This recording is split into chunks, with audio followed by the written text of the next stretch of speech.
Hello, lovely friends. Welcome to video 18 in a 30 video playlist series talking about how to start a raw vegan diet. So today's video, we're going to be talking about the series of elimination of the cooked foods out of your diet. If you're planning on going fully raw, this would be how I would do it if I was doing a slower transition. So we'll talk about that and the survival thrival foods in this video.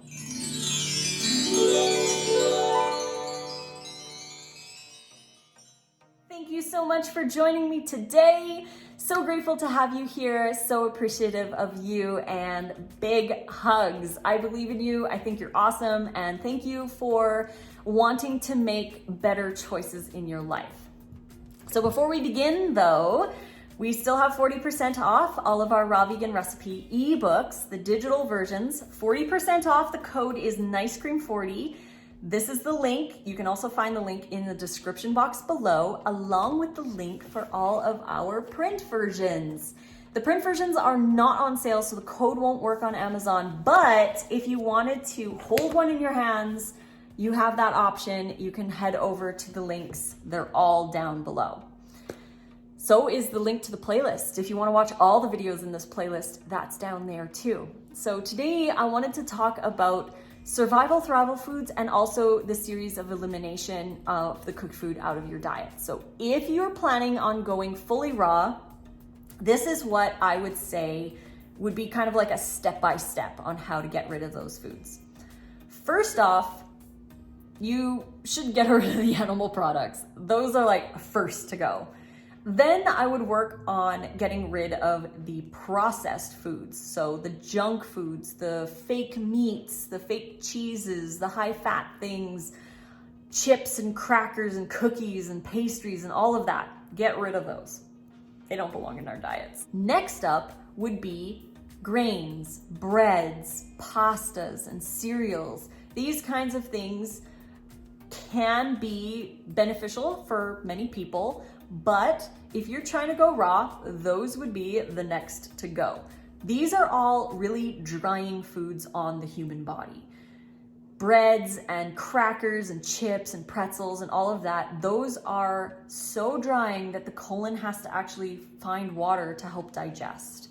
And even drinking a lot of water isn't going to hydrate you the way that fruits and vegetables do.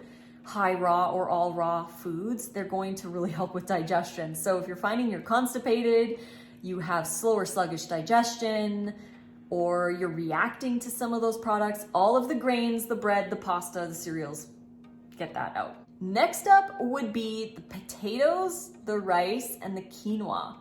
Now, like I'd mentioned in the last video, quinoa is a seed, so it's not actually a grain, and quinoa would be one of the things that I would keep if I was doing a high raw diet. Sweet potatoes as well. The white potatoes, I personally feel they're very addictive for me. I don't want them. I don't care for them. I haven't thought about them in a long time, so I don't want them. But if I was to keep a potato in, it would be like the purple potatoes, the colorful ones, the yams, the sweet potatoes, that kind of thing. I wouldn't do the white potatoes at all in my diet, but if you wanted to keep any of those in, I would say quinoa. If you're trying to go fully raw, then you're gonna get all of those out. And this includes rice as well, so wild rice or what have you. There are some kinds of rices, like the forbidden black wild rice, that you can actually bloom, soaking it and sprouting it, kind of like lentils or broccoli sprouts. You can actually bloom it. Now, you have to do some research on that. I actually don't have them in my diet. I have had them 1 or 2 times when somebody made them because they are technically considered a raw food. So those would be the next to go. The potatoes, the rice, and the quinoa. Finally would be the steamed veggies or the cooked veggies, the boiled veggies. Like if you're going to be having stewed tomatoes or wilted spinach, maybe some cooked chard, some boiled carrots, what have you, those would be the last things to go in a raw diet. Those would be the ones that you would eliminate last. So going through this could really help through the stages. And depending on where you want to fall, again, doesn't matter. It's all about adding more raw to your diet and crowding out the cooked food and seeing how you feel with it. So this is what I consider the survival thrival scale. So these are survival foods, animal products and junk food.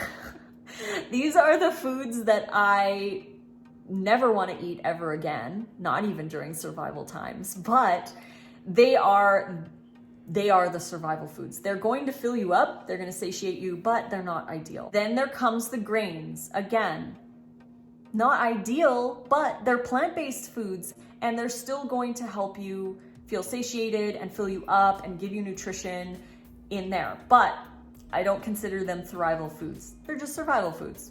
They're not toxic, they're not poisonous, they're not dangerous, they're just not ideal. As with potatoes, rice, quinoa, all of that kind of stuff.